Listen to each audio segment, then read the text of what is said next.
Let's go to Mick Mulvaney, as former White House Chief of Staff. Good to see you, Mick. Well, we could have seen this coming. Certainly the threats were there. They had their effect. Donald Trump was ready to follow through. And all of a sudden we have some action. And you should expect to see this pattern, Laura, again and again. Keep in mind, a couple of weeks ago, he didn't like what Colombia, the country of Colombia, was doing with the repatriation of some illegal immigrants. So he threatened tariffs, and they changed their policies. Here, you've got a situation where both Canada and Mexico have changed their policies, not very dramatically, but in an important way regarding the two things that were driving the conversation. Number one, illegal immigration, and number two, the flow of illegal drugs into the United States. So, yeah, it was a rocky ride. We had a dip in our markets here early on Monday morning, but things sort of stabilized in the afternoon. This is the model you should see. Donald Trump is not going to be afraid to threaten tariffs and to actually put on tariffs, and he'll wait and see if it does help him in his negotiating posture. Yep. Where do you think he's going with all of this? Because, of course, you know, Canada, Trudeau in his statement, it was pretty veiled or thinly veiled, saying, oh, we're going to put $200 million behind this.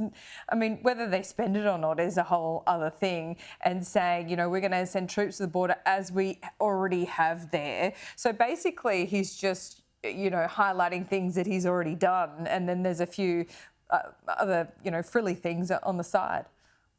Yeah, in the greater scheme of things, the list of grievances that the Trump administration has with Canada is fairly small. Look, they're one of they are our closest trading partners. They're one of our closest friends. I mean, we share the world's largest unenforced border with them between the U.S. and Canada. So it didn't take a lot, I don't think, from the Canadians to sort of get the Trump team to agree to sort of, you know, just take a breather here for a little bit. Mexico's a different story. The Mexican situation is very serious. Obviously, it's a much bigger problem for us from an immigration standpoint and from a drug flow standpoint. So we'll be watching very closely as to whether or not those 10,000 Mexican troops actually go to the northern parts of Mexico. I've been there. I've been to the northern parts of Mexico when I was in office, and it is a failed state there in many ways. The government does not have a great deal of control over that area. No. So we will see real change in Mexico. Yeah, even the Mexican cartels were, you know, threatening some of the lower down drug dealers about fentanyl months and months ago, because essentially it's killing their customer base, if you want to put it so crudely, about what the fentanyl crisis is doing in the United States. But of course, right around the world, it's not the fentanyl crisis that people are worried about immediately. They're worried about what this is doing to world trade, economies and markets. You were in the White House when Trump was 1.0, his first version.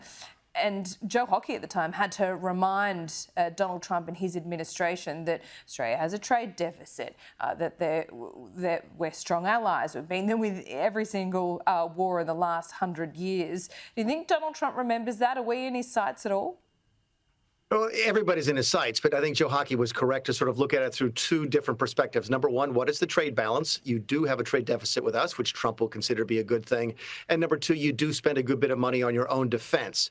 You measure that against countries, for example, like Germany. We have a tremendous trade deficit with them, and they don't spend very much money on their own defense. So on that spectrum, I certainly think that Australia's in a much better position because of many of the decisions it's made domestically. That being said, you can never predict Donald Trump, and if he decides to want to slap tariffs on something, we may be talking about that at some point in the future. Yeah, we will. Mick Mulvaney, always good to talk to you. We'll see you soon.